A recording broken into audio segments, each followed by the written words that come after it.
share this out too. Good morning, good morning, good morning. Hey Jason, how you doing? Um, Specifically right now, I'm a little stressed. Oh no.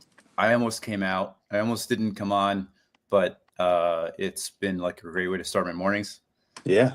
I'm starting like two new projects today with my students that I've never done before. Okay. And like I've been up for an hour just like figuring it out. It always goes fine, but the stress is never gone. So we'll see how it goes. So Can that's you where I'm at. can you share the projects? Yeah, okay. So the first one. Oh, I just had it. Where did it go?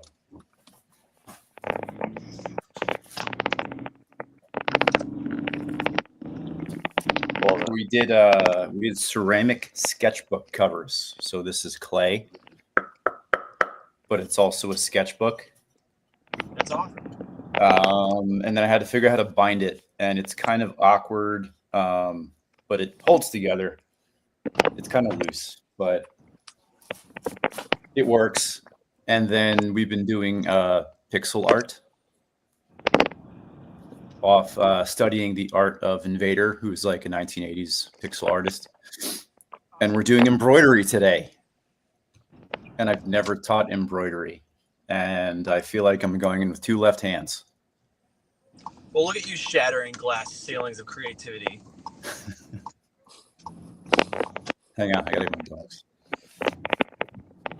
Dom, how are things in California? Things are good. My in-laws went off to Puerto Vallarta. I'm not sure what this trip was for, but they just left. So I got the office, the home office today. But yeah, not in the car, in a parking lot. Got some actual light. Happy to be here, man. You look, is it snowing there in California like it is in New York today? No, it's just another beach day in December, like we do. So, what's the lowest temperature there today? I don't know, probably in the 60s or something. It might be 50 something right now. I'm not quite sure. I went out to my car to get my stuff a little earlier, but it wasn't too bad at all. We don't, you know what's funny? It's like we don't check the weather. It's just, it says 66. That's kind of similar out here. We don't really check the weather. It's probably going to be sunny with any combination of events. Could be windy, could be cold, could be windy and cold. It might even snow, surprisingly. Yeah. Well, Happy Tuesday. Yeah. Happy Tuesday. Please, when you're driving, where are you going? Are you on the way to teach? Are you on the way to classes? Where do you go? I'm on the way to work. I gave our final exam yesterday, and then there's a makeup clinical tomorrow that I'm still not sure if I'm doing or not, but I need to find that out. And then I just have some grading to do. And then I really don't have to teach in front of students again until the end of January, but they're trying to reorganize everything. So I've been very blessed where my course load's been really low, but they're trying to get us up to snuff. So I really need to spend the next 6 or 7 weeks going over some curriculum and such, preparing syllabus, because I think I'm going to be teaching some new classes that I haven't taught before. So that's my life right now. Gotcha. Yeah, that sounds busy. Good on you, man. Thank you. I just got a verbal approval for a job yesterday, so I gotta do the DocuSign today. Oh, that's awesome. Yeah, so that's a cool one. It's a referral from a client that I'm currently doing a project on, and they're having such a good time. They've referred me now twice. I think this is the first one. I finally got through the whole process, but it starts in February. the clients were on their way to Vegas. They were super happy. Like I could hear it in the wife's voice. She's, sitting there. She's already planned like the moving truck because it's like a remodel of their existing home that they've lived in for many years. So it's a good time. Dom, I checked out your website. Good work. You do great stuff. Also, I did. I looked you up on Facebook.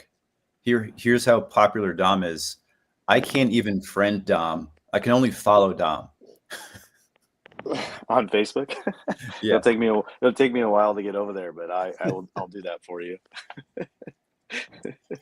Everything I don't go on that very much. What's funny is my wife does. I caught her on it the other day, and like she does a lot of like back and forth on that. I'm like, honey, I thought Facebook was for our parents, not for us. She's like, no, it's where everyone is. I'm like, all right, I'll pop over there, but it's really weird. I have some friends that only communicate with me on Facebook, so it'll be like months, and I'll like pop in there and I'll be like, oh hey, you've been waiting for me over here, cool. Yeah, that's how we treat LinkedIn. Got it. LinkedIn feels like a really awkward cocktail party. I am in the same boat. I haven't closed. I don't get on TikTok at all unless it's with the kids, and then a little bit on Facebook, a little bit on Instagram, but mostly living here on X. Yeah. But I used to do a lot of getting the conversations that I wanted over there. I feel like I was trying to build an audience that wasn't there, whereas I feel like LinkedIn's a lot more B2B, but I'm sure there's some aspects of LinkedIn that I haven't utilized. The pro learning is actually helpful. Like I was using it for like some web design stuff. It's actually pretty beefy, and I did find some value out of that, but I didn't feel like paying another subscription on top of all of our other subscriptions for it. But worth a check out. So, did you guys do the reading today? Mm-hmm. Yeah. Did it last night. We were talking about our kids being eventually thinking we're not as cool as we are, and the hits just keep on coming with Socrates losing a lot of kids. Can't wait for what next week's gonna bring. I can't. Not Socrates, somebody else. Marcus Aurelius. Yeah. But the first thought was like, I can't imagine conceiving 8 kids. I mean, not me, but a partner. I mean, my hypothesis is it was probably several women, but I haven't done my research, so I don't want to. Yeah, I haven't heard that. I think it was just a different time then, where it was just because kids were lost more often.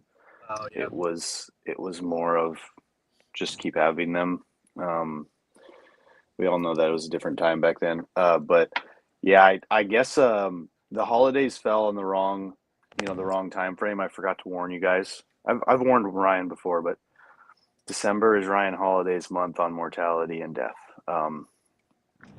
Kind of capping the year of all the lessons that you've learned, and then thinking about like one of the biggest lessons of, you could go at any time, spend your time wisely. Time is our most precious asset, like those kind of things. And then, this is one of their big lessons about, say goodnight to your children, and, spend that last, I don't know what it is, hour, 2 hours, whatever you have with them every day, just knowing that it very well, like not necessarily could be their last, but it could just as easily be your last day. And it's not a fun thing to think about, but we all drive in cars. We all know that car accidents happen. Some of us travel for work on airplanes, so you never know, that could be the last time you say goodbye to them. So yeah, it's a realistic thought. It's definitely a jarring thought. Like it was before it said that like he had 8 or he lost 8 kids. And it mentioned like kiss them kiss your son goodnight or your daughter goodnight because they might not be there in the morning. And like, that's a crappy thought to have. It's good to be aware of, but he did that 8 times. Yeah. That, and I'm like, back then, if you want to look at it through a humor lens, if that's what helps you kind of deal with that, it's like, what kind of things did they have to deal with back then that would result in your kid not being there in the morning? Like sickness, yeah. I'm assuming wolves, animals, just like raising kids back then sounds like a struggle. But then we've been doing it for what, 50,000 years as humans. There's 7 billion people. People are being successful with it, but one thing that I did last night kind of with this was my oldest daughter usually stays up later, and at some point we're like, okay, you got to go to bed. It's bedtime. But it was like 10:30 and she was kind of hanging out with us, and I just kind of let it run. So like, this is kind of nice. It's not going to be, we are definitely coming up on the end of her wanting to spend her last minutes during the day with us. So embrace that for as long as that lasts. I'm a little bit jealous of my wife because her and my 8-year-old daughter have been doing reading club every night where they just stay in my daughter's room and they both read their own books. And I'm like, I want to be a part of reading because I love, and this is where today, like, this is like a very somber, humbling reading because I want to be part of reading club, but the 2 boys also want to, like, there's like a new Farmville game called Township, so we're like building our farm, and then reading all these big books called Mercy Watson. So taking that anxiety. Farmville was my grandfather's way of keeping in touch with us on Facebook. Sending you sheep and asking for crops. Yeah, I wish I interacted with that more, because that was kind of like his last thing that we could have connected with before he passed. When did he pass? This was, I don't know, 5 years ago. I'm sorry to hear that.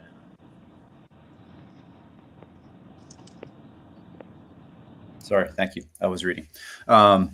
So yeah, I enjoy the reading for what it is this month, but it's like definitely like December for me already. It just like, it's definitely kind of a month where like it kind of seems like the stress and the grind of the day to day kind of seems to be a bit more pronounced with the weather. Like I'm definitely affected by the weather, and I'm gonna appreciate these readings for what it is, for highlighting what's important for sure. But yeah, it's definitely realistic and a little bit dark. I'm trying to think like if I've ever encountered something similar to like when you kiss your kids at night, you never know when this will be the last one. When I was really into CrossFit, I read an article once that like to really push yourself at the end, you need to pretend that your house is on fire, and if you don't move really fast, you're not going to save your child's life, which is like, again, really dark. But being in the medical field, seeing a lot of children pass before their parents, and I don't know anyone that hasn't thought like, I wish I had one more day. And I mean, you can tie that into like them going to college or anything else as well. I hate going out in the snow, but the kids love the snow. And so I think I'm really trying to push myself this year to like, we went sledding once or twice last year, but we didn't make any snow. We didn't go skiing. So I'm really trying to push myself to like do some of these activities with my kids. To create these memories for them, but also for me as well, and just taking advantage of the time that I have. Yeah, and I think it's like you're not gonna. It's like I feel like I'm so hyper aware of those last moments, or at least try to be, because what a lot of the stories that kind of stick out about family and parenthood to me are the ones where, like, yeah, there was that last moment, and like in my head, I feel like lately I'm like super concerned with, when is that last moment going to be? And it feels really dark, but I mean, chances are you're never going to know, right? Like that's why it hits so hard. You're never going to be prepared for it, even though I keep trying to be prepared for it. And I'm not just talking about like, passing away or a tragedy, just like the last garbage time altogether that we talked about, or like the last time you're asked for breakfast. Like my older daughter, she mispronounces breakfast. She says breakfast or breakfast. And I'm like, when's the first time she's going to start saying that correct? I don't want her to change that. I love it, Yeah. And like when she starts saying that correct, a little part of my heart's going to be broken for sure. Yeah. No, it's definitely true. We have that going on because our son's learning words as well.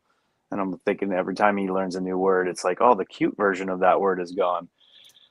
The version that only we understood and no one else could understand. And then the other thing that happened was the quiet little boy that was, always full of laughter and whatever. And now we have this little chatterbox who never seems to stop talking. Yeah. And I just remember when he was quiet, we always used to be curious, like when he would talk or like what he was thinking or like what he needed. And now it's just like, sometimes I look at him and I'm like, bro, shut up for a little bit. It's like, and I feel bad at that. But at the same time, it's like you're looking forward to the next step. And like when you're a new parent, it's like, it's all brand new and it's like, it can't come fast enough. Yeah. But now, once you have a second or third or an eighth, I can't imagine what an eighth is. But, on a third, it's like, hold on to that stuff for as long as possible. Like, I want you to speak our secret language for as long as you can. My youngest, like, she's all over me all the time, and I'm not in a rush to push that away at all. Yeah. I'm just thinking about my 3-year-old woke up at 4 a.m. and he sleeps clutching like Hot Wheels cars, and then he'll like roll of the night and have like inventory. And so my wife and I sometimes we're just like, right now we're like, you know what? I'm sleeping in a different room. I can't sleep in here. I'm not getting good sleep. No one's getting good sleep. And I'm like, more power to you. Go sleep in the other room. And so I felt like I was sleeping next to like a diesel mechanic last night. He was like working on his trucks and like he couldn't find garbage trucks. So I'll like roll around. Then he's like vroom, vroom, vroom around the bed. And he finally fell back asleep. And so for one perspective, I'm like, well, I'm not going to 5:45 yoga today. But from the other perspective, I'm like, this is a moment that I'm going to miss, I know, in 2, 3, 4 years when he joins the other kids and like taxi roulette. Are we going to make it to all the activities? I would appreciate it if he started going number 2 in the potty, or anything actually.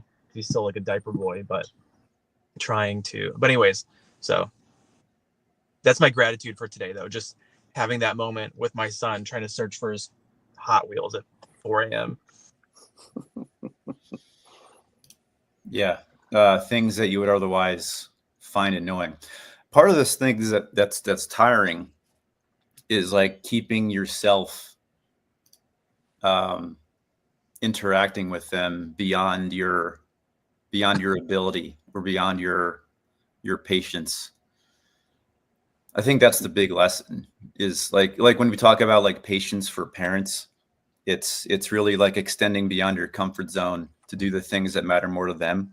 Like when I was talking about my daughter staying up with us, it's like, I want her memory to be like hanging out with us, not every time knocking her down a peg and saying, get back to bed. That's a hard one because mean, as a kid, like beneath 5, oh yeah, like you got to go to bed. Like and you're gonna remember that. but Yeah. But when they're older and they're autonomous, it's like I want those. Yeah, 11 is a year is a weird age to have a kid because it's just I feel hyper aware of everything that's about to change. Yeah. Does your 11-year-old have a cell phone? She has a Gab phone, which is like a phone with like no social media, and we have to approve anybody who wants to be in touch with her. So like she can have a friend list, but it's like any new friends we approve, which is good for now because it's like 6th graders with social media are a mess. Oh, I can only imagine. My daughter has a Gizmo watch, and she talks to a couple of her friends approved.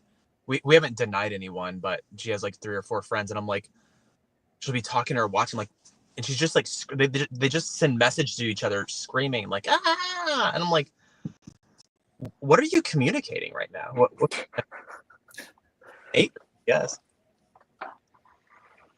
Dom, this is a question for you since you have like older kids. Yeah. Like, has there been an age, like how old is your oldest? High school, 16. right? 16.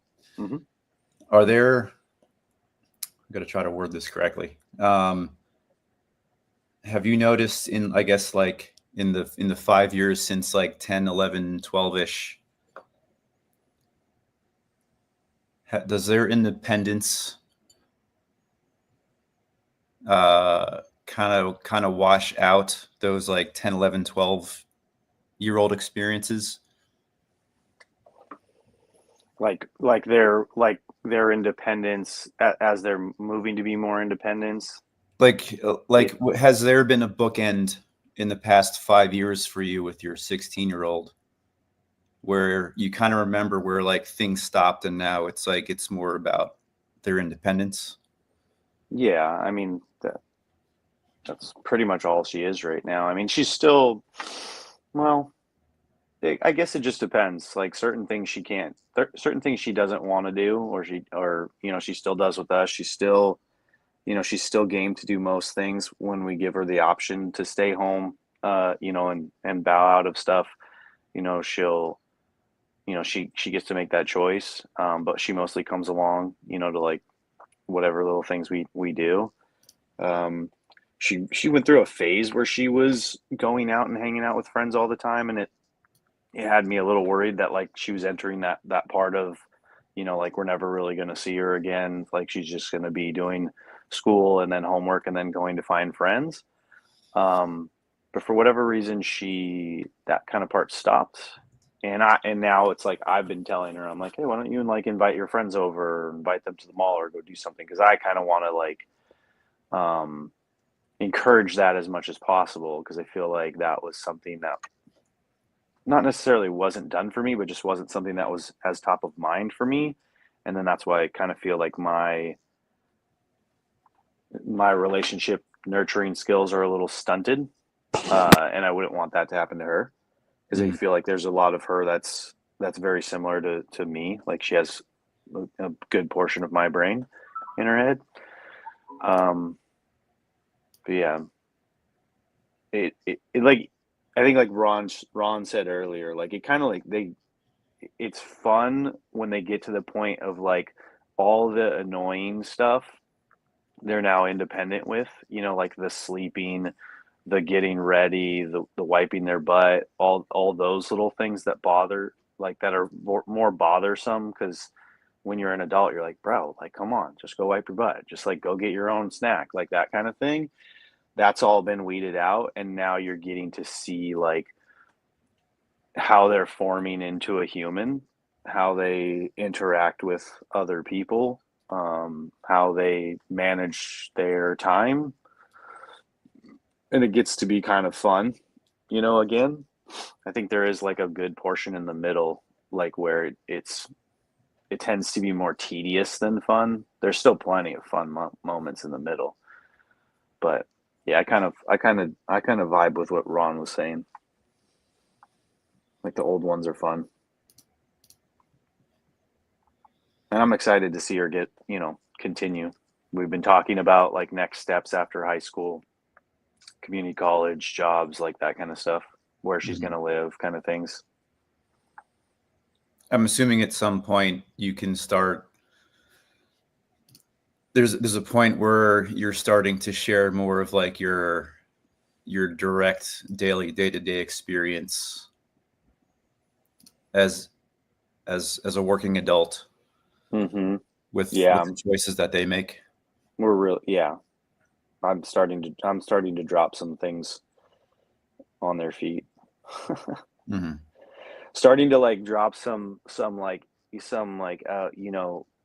especially some of the stuff that like I kind of learned through my life but didn't really pay attention to, but then Gary V kind of like put a highlight on it, is that like you have time to start over. So like in the aspect of like, this point of high school, everybody's starting to like, get their college applications ready to go and start, people are asking them to select like what they're going to do the rest of their life. But at the same time, it's like, so I did that, and I had something that I wanted to go do, and I went to college for it, and, racked up some debt, didn't end up finishing, and then just completely pivoted into something, like kind of just fell into something. And then, I've been successful at it and made a life with it and created everything that the kids and I now have. And it's like, I'm one of those lessons that like, the first thing you pick, or like, how impossible it is to ask a teenager to like pick the thing that they're going to do the rest of their life. Like some people can do it. Like sometimes it works out, but then there are plenty of times where it doesn't. Yeah.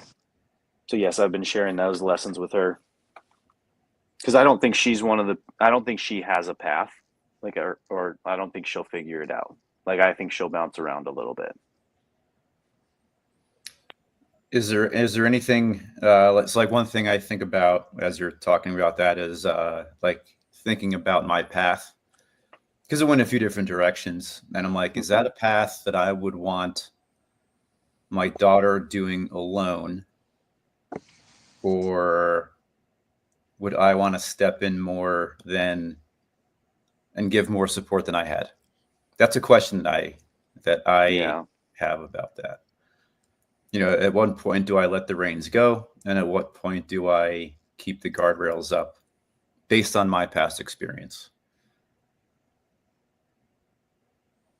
Yeah, I think you're going to be there as much as they need you, right? Like it's always on them to accept what we have to give them. Like we're always going to try to give them something, knowledge, words of wisdom, whatever.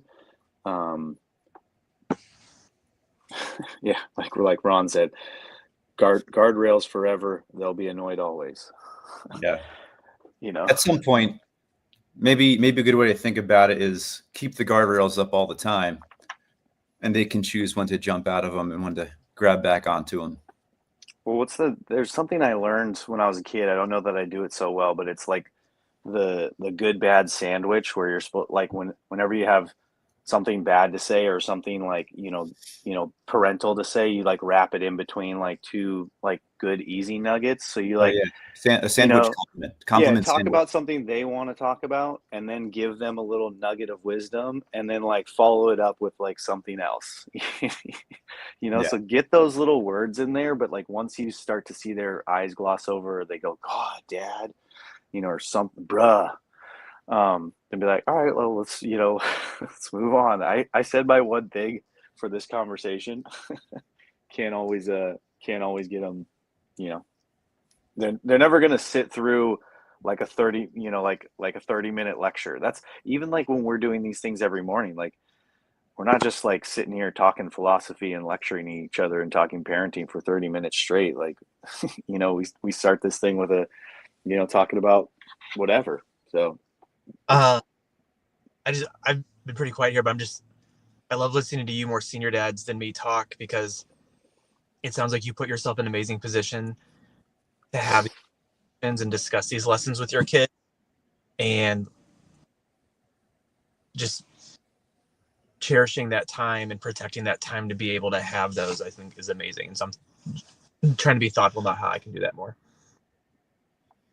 Yeah. Yeah. I mean, I think we've said it before. Like, when you compare our generation of dads to previous dads, like, I don't think any of our dads ever did anything like this. So I think I've told you and Ryan previously, Blaze, like when we started this earlier, that like,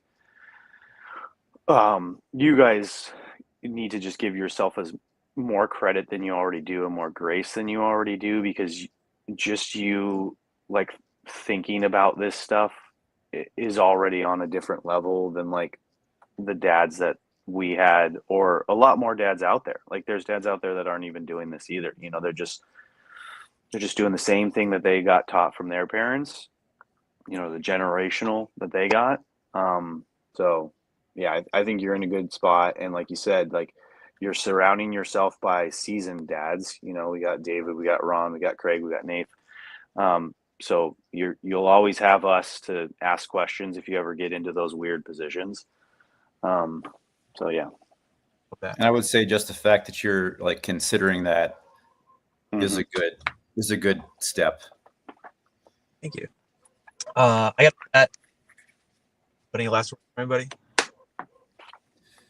Kiss your kids goodnight, because wolves might steal them when they're sleeping. Man. So keep having the kids, because those fields aren't gonna harvest themselves. Yes, sirs. Have a good day, guys. Wait, guys, wait. I loaded up an outro music playlist. Okay. Nice. Since you're missing the music.